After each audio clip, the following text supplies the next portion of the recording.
So we finally left for Ankara after realizing that the original organizer we hired couldn't help us anymore. Yeah, so we're on our way to Ankara. We're on the bus, and we're looking forward to our next city. So, what do you think about what's happening? Tired? Sleepy? Yeah, I'm not sleepy. I drank coffee, but I hate that we had to wear masks during this bus ride, and it made my nose. I don't know, weird. Um, yeah, see you later. The drive took 5 hours from Kadikoy to Ankara with several stops along the way.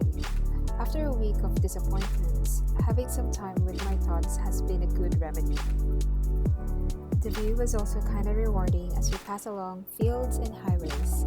The weather has been perfect, and throughout the journey, I was listening to my Spotify playlist that cheered me up. And in my previous video, you probably have felt that I was about to cry because we've come this far and yet we still couldn't get the result that we wanted. At first, I wasn't so excited about Ankara. We've spent so much time in Istanbul and we heard that comparing the two cities, the capital might underwhelm. I didn't have any expectations. In my mind, I just wanted to accomplish our mission. We were greeted by our host Olash, who helped us with our bags. He has been hospitable, and even if we had trouble understanding each other, we felt home.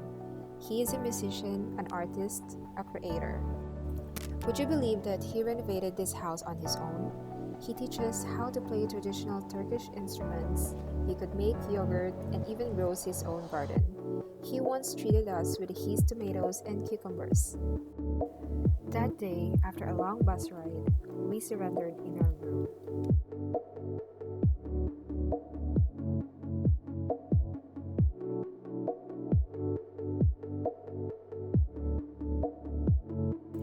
We found streets after streets filled with restaurants and cafes. There's nothing exciting really, but with trees sprouting everywhere and blessed with another sunny day, it's hard not to be an optimist.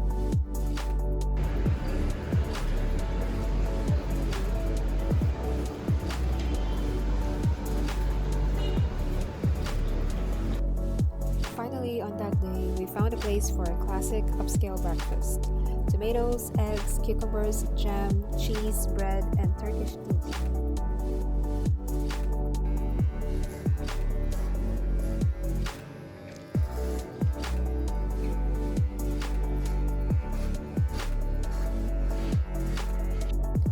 We finally found a company who said they can help us process our wedding. Their site is in Russian, so my boyfriend could communicate with them easily. The bad news was we had to take this 10-hour bus ride to Çanakkale at midnight. I hate long bus rides because of my motion sickness, and it was very uncomfortable.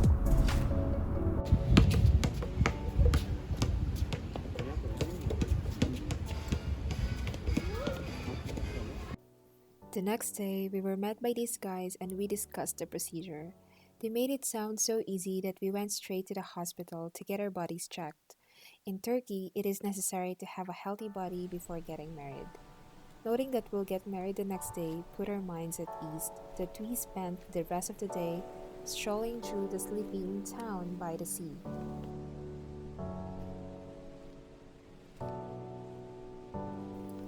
We were getting excited, but unfortunately, my boyfriend had to take another test again.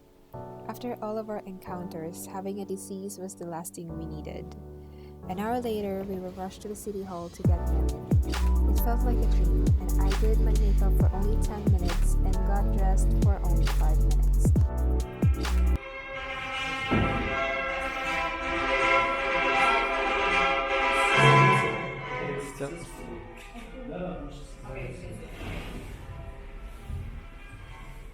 İsimlerinizi rica ediyorum. Your names, please. And what's your name? Cindy Cortez Wong. Sayın Bayan Cindy Cortez Wong, Sayın Bay Eser Abakaya. Sizler evlenmeye karar verdiğinizden dolayı evlendirme memurumuza müracaatta bulundunuz. You Miss Cindy Wong and you are Mr.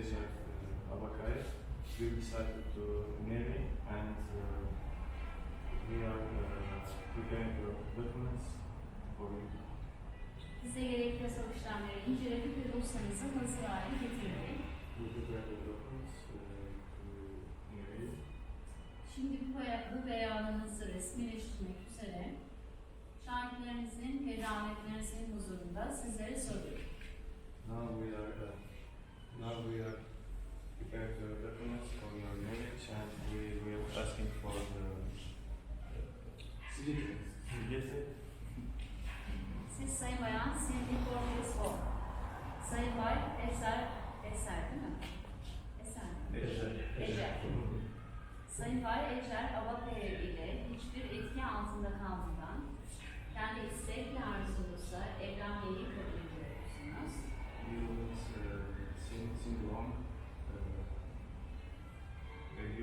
Are you accepting to marry Ece Abakaya for your own decision without any pressure?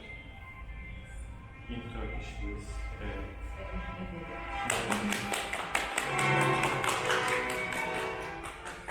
Siz Sayın Bay Ecer Abakaya, Sayın Bayan Cindy Cortez Hall ile hiçbir etki altında kalmadan kendi istek ve arzunuzla evlenmeyi kabul ediyor musunuz? Evet. Sizler tabii da bunu kabul ediyor musunuz? Evet. Burada ben de sizleri belediye başkanının bana verdiği yetkiye dayanarak karı koca ilan ediyorum ve evleniyoruz. And this situation, I am accepting your marriage. Now you are husband and wife.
Sonra çifte kitap yemek kitabı vermiş miydik bu çifte?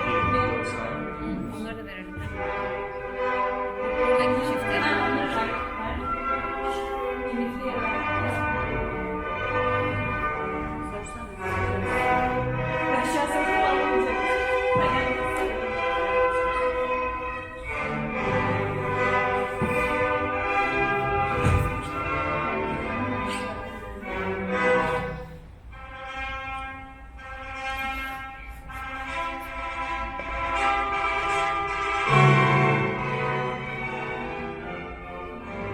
Elini öptü mü? Evet, elini öpsün artık.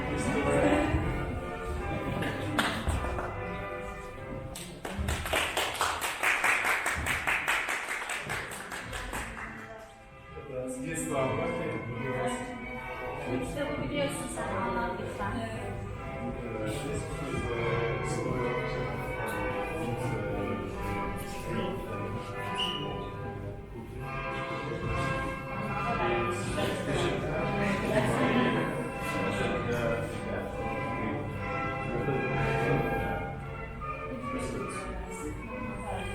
Поздравляю, 2 счастливы. Fotoğraf çekmişsin.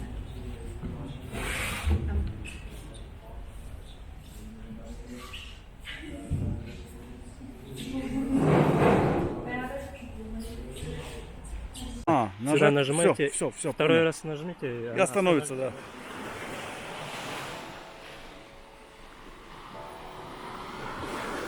Evet, tutuyorlar. Şimdi ön tarafı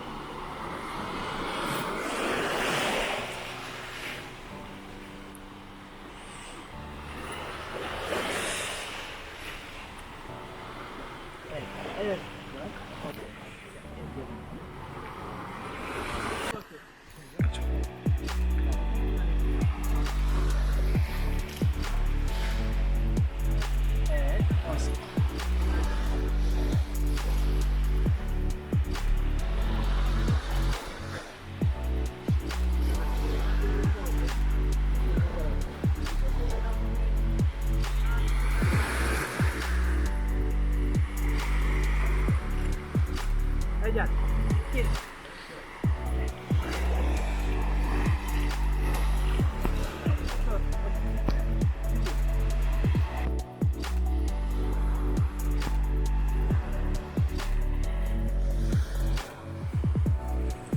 Başını o tarafa çevirebilir miyiz? Hangi tarafa? Голову поверни немножко. Ретрафа.